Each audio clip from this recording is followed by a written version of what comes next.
juste. Pourquoi ma vie est-elle en demi-teinte?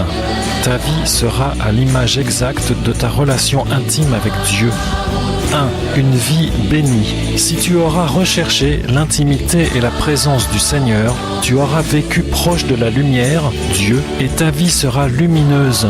Elle sera bénie et réussie aux yeux de Dieu. 2. Une vie ratée, maudite. Si tu n'auras pas recherché Dieu ou que tu auras cherché à bénéficier de sa parole et de son autorité pour tes besoins personnels, ton commerce, ta religion, alors ta vie sera ténébreuse, puisque loin de la présence du Seigneur, la lumière, et elle sera ratée, maudite, aux yeux de Dieu. 3. Une vie en demi-teinte.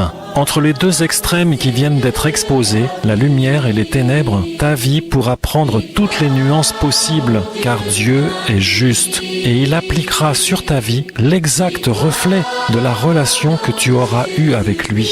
Quand il te montrera les projets qu'il avait pour toi, il les annulera devant tes yeux et ils ne s'accompliront pas si ta vie n'est pas entièrement soumise à lui. C'est pourquoi ta vie sera ratée. Sinon, ces projets s'accompliront partiellement et avec plus ou moins de succès en fonction de ta vie partiellement intime avec lui. C'est pourquoi ta vie sera en demi-teinte dans ce cas. Une vie bénie. Deutéronome 28, verset 1. Or, il arrivera que si tu écoutes la voix de Yahweh, ton Dieu, et que tu prennes garde de pratiquer tous ces commandements que je t'ordonne aujourd'hui, tu seras béni en entrant et tu seras béni en sortant. Yahweh ordonnera à la bénédiction d'être avec toi, dans tes greniers et dans tout ce à quoi tu mettras ta main. Yahweh t'établira pour lui être un peuple saint. Yahweh te fera abonder de biens. Yahweh t'ouvrira son bon trésor pour bénir tout le travail de tes mains. Yahweh te mettra à la tête et non à la queue. Tu seras toujours en haut et jamais en bas lorsque tu obéiras au commandement de Yahweh ton Dieu. Une vie ratée, maudite. Deutéronome 28, verset 15. Mais si tu n'obéis pas à la voix de Yahweh ton Dieu, pour prendre garde de pratiquer tous ces commandements et ces lois que je t'ordonne aujourd'hui, tu seras maudit à ton entrée et tu seras maudit à ta sortie. Yahweh enverra sur toi la malédiction, la confusion et la ruine dans tout ce à quoi tu mettras ta main et que tu feras. Yahweh te frappera de folie, d'aveuglement et d'égarement d'esprit. Tu ne prospéreras pas dans tes voies et tu seras opprimé et dépouillé tous les jours et il n'y aura personne pour venir te sauver. Tu fianceras une femme, mais un autre couchera avec elle et la violera. Tu bâtiras une maison, mais tu ne l'habiteras pas. Tu planteras une vigne, mais tu n'en jouiras pas. Tes yeux le verront et tu n'auras aucun pouvoir en ta main. Tu deviendras fou à cause de ce que tu verras de tes yeux. Yahweh te frappera d'un ulcère malin dont tu ne pourras guérir. Tu engendreras des fils et des filles, mais ils ne seront pas à toi, car ils iront en captivité. L'étranger qui sera au milieu de toi montera toujours plus au-dessus de toi, et toi tu descendras toujours plus bas. Il sera à la tête et tu seras à la queue. Toutes ces malédictions viendront sur toi, elles te poursuivront et t'atteindront parce que tu n'auras pas obéi à la voix de Yahweh ton Dieu pour garder ses commandements et ses lois qu'il t'a ordonnées. Conclusion. Proverbe 16, verset 3. Recommande tes affaires à Yahweh et tes projets seront bien ordonnés. La connaissance de Dieu, sa relation intime, est la seule source de vie. La méconnaissance de Dieu constitue une mort dès cette vie. Amen.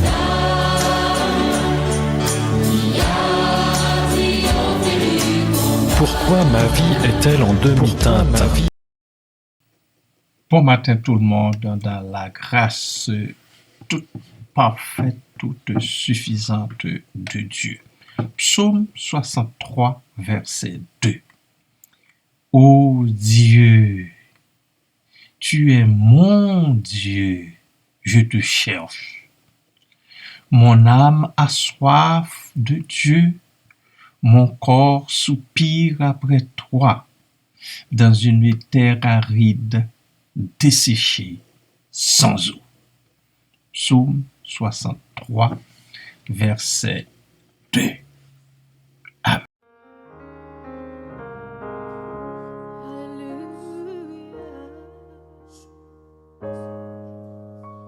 Mon âme soupire après toi, Seigneur Jésus, comme une biche soupire auprès des courants d'eau. Mon cœur te désire toujours auprès de toi, Seigneur Jésus.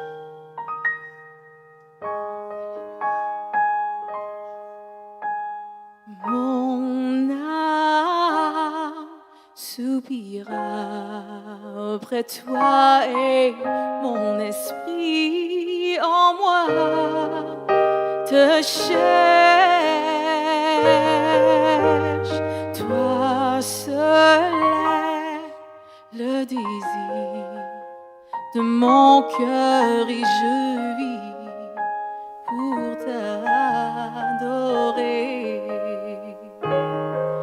Oh, mon âme soupira auprès de toi et mon esprit en moi te cherche. Oh Jésus, toi seul est le désir de mon cœur et je vis, oui je vis pour t'adorer.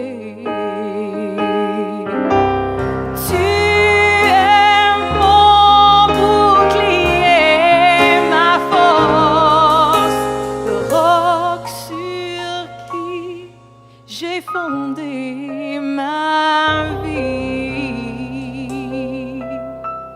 toi seul est le désir de mon cœur et je vis pour t'adorer,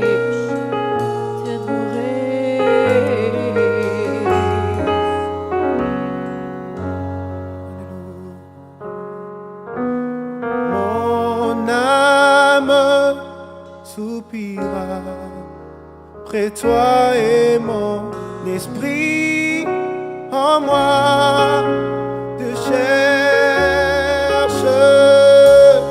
Toi seul est le désir de mon cœur et je vis pour t'adorer. Mon âme soupira près toi et mon esprit en moi te cherche. Toi seul est le désir de mon cœur et je vis pour t'adorer.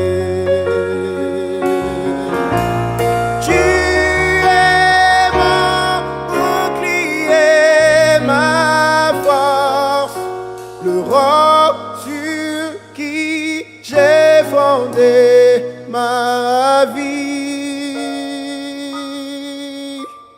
toi seul est le désir de mon cœur et je vis pour t'adorer.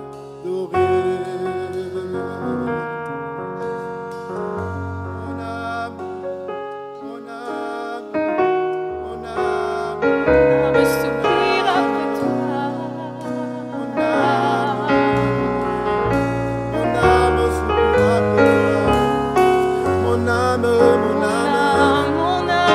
soupire après toi, Jésus. Mon âme, alléluia, tu es mon bouclier, ma force, le roc sur qui j'ai fondé ma vie. Toi seul est le désir de mon cœur et je vis pour t'adorer.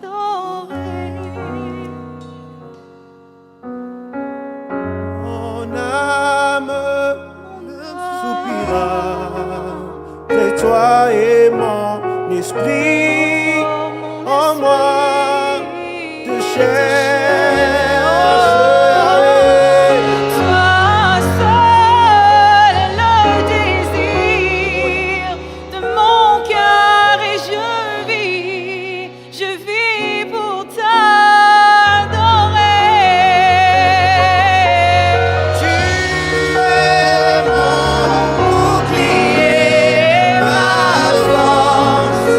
Le roc sur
Oui, je vis Pour pour t'adorer. mon désir et je Oui, vis je toi vis pour t'adorer, t'adorer. toi seul, oh Jésus.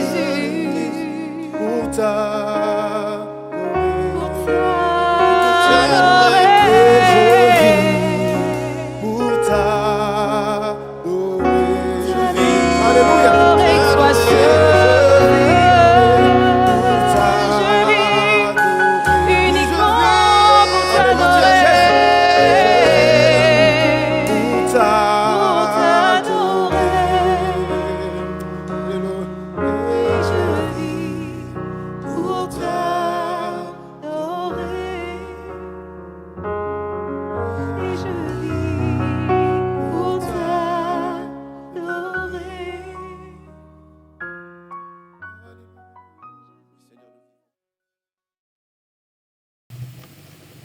La louange dans la prière. La prière, bien-aimée du Seigneur, ne consiste pas seulement à demander ce dont nous avons besoin au Seigneur. Je vous en ai déjà parlé, bien sûr, mais j'y reviens encore. Dans nos prières, nous sommes invités à demander et nous aussi, et nous attendons à recevoir. Mais prier ne se résume pas seulement à cela. Nous devons d'abord penser à entrer en relation directe, en communion parfaite avec notre Papa céleste. Rappelons-nous que le but ultime de rédemption est de produire pour Dieu un peuple en communion totale et continuelle avec le Père.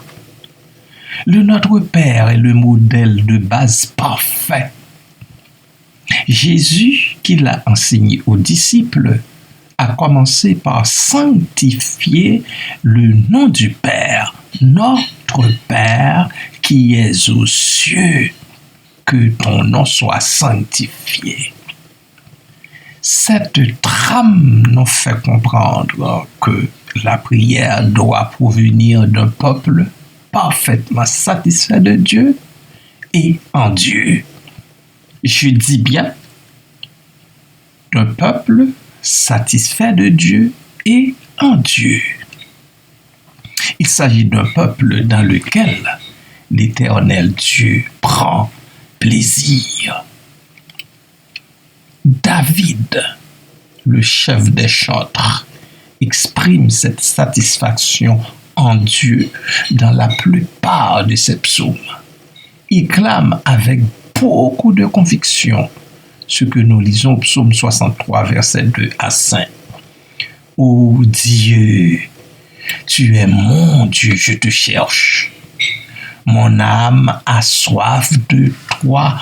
Mon corps soupire après toi dans une terre aride, desséchée sans eau. Ainsi je te contemple dans le sanctuaire pour voir ta puissance et ta gloire. Car ta bonté vaut mieux que la vie. Mes lèvres célèbrent tes louanges. Je te bénirai donc toute ma vie. J'élèverai mes mains en ton nom. Voilà comment David a-t-il parlé à l'Éternel, son Dieu. Quel bel hymne! Figurez-vous qu'il écrivait ce psaume dans un désert.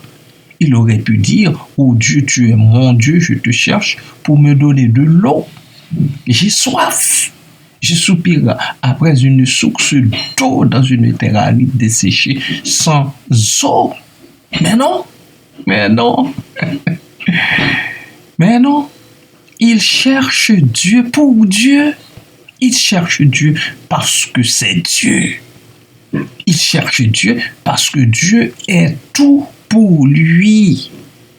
Son âme a soif, pas d'autre chose, mais de Dieu, jusque dans cette terre aride, desséché, sans eau. Il ne se désincarnait pas pourtant. Oh non! David était très conscient de la situation qui prévalait. Il était très conscient de la précarité du milieu où il était obligé de fuir. Sa priorité a toujours été Dieu. Son malheur, sa misère, sa souffrance, ses manquements, rien ne l'empêchait de louer Dieu, d'élever Dieu, de le glorifier pour celui qu'il est. Nous aussi, bien-aimés, s'il vous plaît, ne permettons pas aux souffrances, aux calamités auxquelles nous faisons face de nous séparer de la face de Dieu, de nous voiler la face de Dieu. Car prier Dieu, c'est chercher sa face, c'est maintenir notre communion avec lui, c'est soigner cette relation que nous devons avoir tout le temps avec notre Père céleste en Jésus-Christ. Dans nos prières, nous devons apprendre à louer le Seigneur, à le louer encore, à le louer jusqu'à la fin. Oh, que le Seigneur vous bénisse, bien-aimés de Dieu.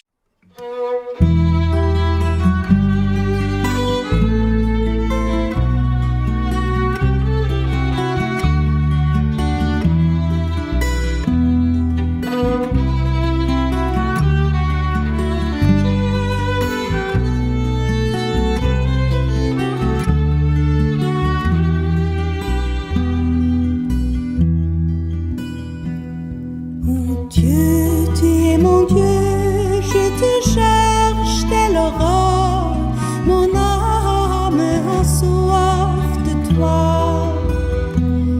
Mon Dieu, tu es mon Dieu, je te cherche dès l'aurore, mon âme a soif de toi.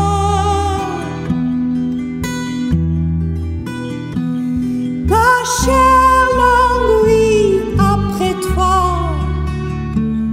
dans une terre aride, desséchée et sans eau. Mon Dieu, tu es mon Dieu, je te cherche dès l'aurore, mon âme a soif de toi.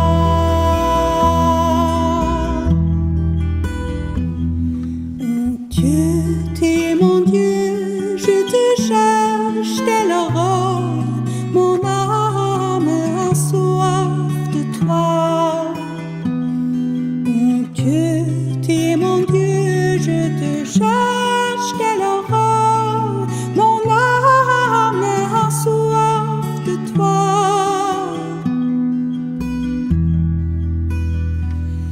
Ma chair languit après toi,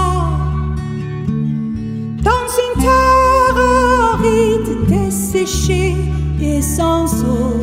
Mon Dieu, tu es mon Dieu, je te cherche dès l'aurore, mon âme a soif de toi.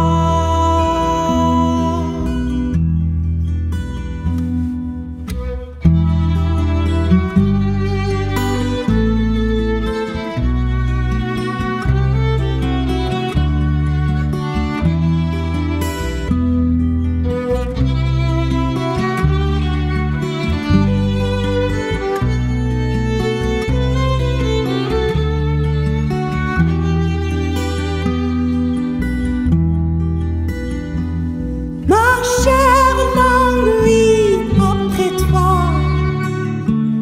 dans une terre aride, desséchée et sans eau.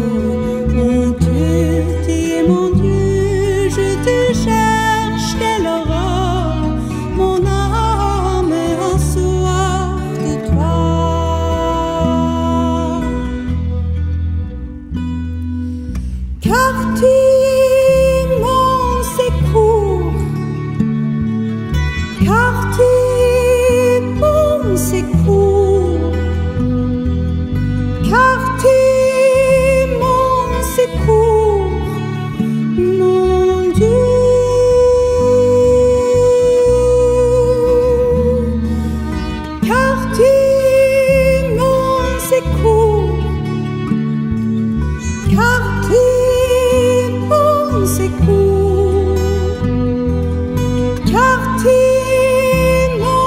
secours, mon Dieu.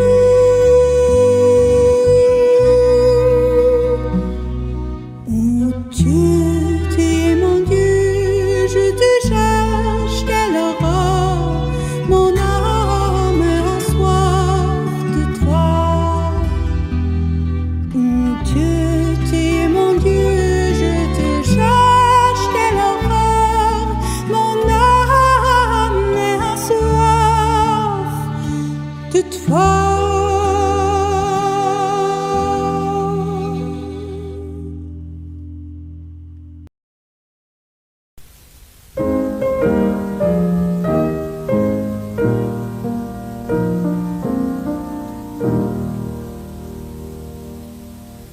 L'Éternel te bénisse, l'Éternel te bénisse et te garde, fasse lever la lumière de sa face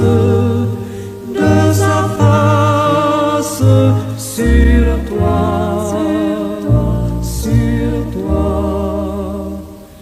use de grâce envers toi.